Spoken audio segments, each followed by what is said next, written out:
আমি মোহাম্মদ মুশফিকুর রহমান, জেলা কীটতত্ত্ববিদের দায়িত্বে আছি সিভিল সার্জন অফিস কিশোরগঞ্জ। আর আমার সাথে আছেন জেলা স্বাস্থ্য তত্ত্বাবধায়ক জনাব রুহুল আমিন সাহেব, উনি সিভিল সার্জনের প্রতিনিধি।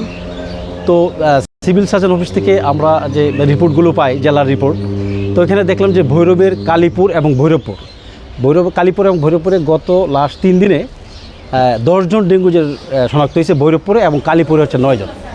সেই প্রেক্ষিতে এবং জুলাই মাসে শুধু আগস্ট মাসে ভৈরবপুরে 15 জন। তো আমরা তাৎক্ষণিকভাবে আমাদের কিশোরগঞ্জ জেলা সিভিল সার্জন মহোদয়কে আমরা অবহিত করি, এবং সিভিল সার্জন তাৎক্ষণিকভাবে আমাদেরকে যে কীটতাত্ত্বিক জরিপ টিম, আমি আর এই যে আমাদের রুহুল আমিন সাহেব আছেন, আমরা আসি এখানে। প্লাস এই যে আমার যে পৌরনির্বাহী কর্মকর্তা স্যারের সাথে যোগাযোগ করি, এবং ওনাদের সহযোগিতায় আমরা একটা কীটতাত্ত্বিক জরিপ সার্ভে এখানে কার্যক্রম চালানো হচ্ছে। এটা হচ্ছে এডিস মশার ঘনত্ব নির্ধারণের জন্য আমরা এই কার্যক্রমটা চালাচ্ছি, যে ডেঙ্গু যে হচ্ছে, যে মশার কামড়ে যে এডিস মশার উপস্থিতিটা কেমন। তো আমরা এখানে যে সার্ভে করে দেখলাম যে এখানে হাজি আলিমুদ্দিনের বাড়িতে যে 5 জন ডেঙ্গু রোগী একই পরিবারে আক্রান্ত।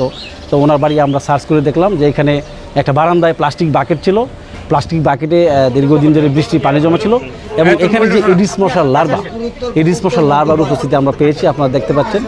এই লার্ভাগুলো 3 থেকে 4 দিন পরে পিউপাতে হবে। পিউপা অবস্থায় আরও 2 দিন থাকার পরে এটা পূর্ণাঙ্গ মশা হবে। পূর্ণাঙ্গ মশা হয়ে সে যদি কোনো ডেঙ্গু ভাইরাসে আক্রান্ত ব্যক্তিকে কামড়ানোর পরে তার এই বডিতে এই ভাইরাসটা আসবে, এবং 8 থেকে 10 দিন এই বডিতে থাকার পরে সে যদি অন্য একজনকে কামড়ায় তখন তার ডেঙ্গু জ্বর হবে। তো সিভিল সার্জন মহোদয় সার্বক্ষণিকভাবে এই ব্যাপারে তৎপর আছেন। উনি আমাদেরকে সার্বক্ষণিক দিক নির্দেশনা দিয়ে যাচ্ছেন। পাশাপাশি উপজেলা স্বাস্থ্য কমপ্লেক্সে যে ইউচন্দ্র মহোদয় আমাদেরকে সহযোগিতা করতেন। আর স্পেশালি যে ভৈরব পৌরসভার যে পৌরনির্বাহী কর্মকর্তা আমাদের স্যার আছেন, ওনার সহযোগিতা অনস্বীকার্য। এর আগেও আমরা একবার এসেছিলাম এখানে এই ডেঙ্গু জ্বরের প্রাদুর্ভাব পরীক্ষা করার জন্য, তো তখনও সহযোগিতা করেছিল স্যার, এখন ব্যাপক সহযোগিতা করছে। প্লাস ফগার মেশিন আছেন, কনজারভেন্সি ইন্সপেক্টর আছেন। সার্বিকভাবে সহযোগিতার জন্য আমাদের এই কার্যক্রমটা আশা করি সফল হচ্ছে বা সফল হবে। ধন্যবাদ সবাইকে।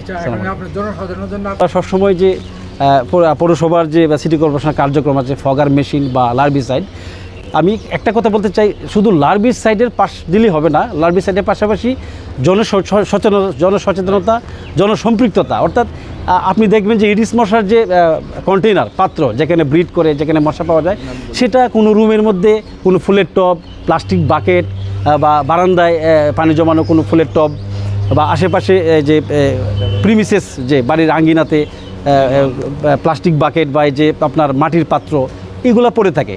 তো দেখা যায় এগুলো যদি আমি ব্যক্তিগতভাবে, অর্থাৎ বাড়ির মালিক যারা আছেন, ওরা যদি নিজে থেকে সচেতন না হয়, তাহলে ডেঙ্গু নিয়ন্ত্রণ করা সরকারের একার পক্ষে কঠিন। এটা সবারই সক্রিয় সহযোগিতা এবং সম্পৃক্ততা লাগবে। এই ক্ষেত্রে আমাদের মিডিয়া সেল আছেন, আপনাদেরও এই ব্যাপারে একটা ভালো ভূমিকা আপনারা রাখতে পারেন আমরা আশা করি, এবং আপনাদের মধ্যেও এই সচেতনতা ছড়িয়ে যাবে দেশে, এবং সর্বোপরি ডেঙ্গু জ্বর মুক্ত বাংলাদেশ হবে সেই আশা রাখি।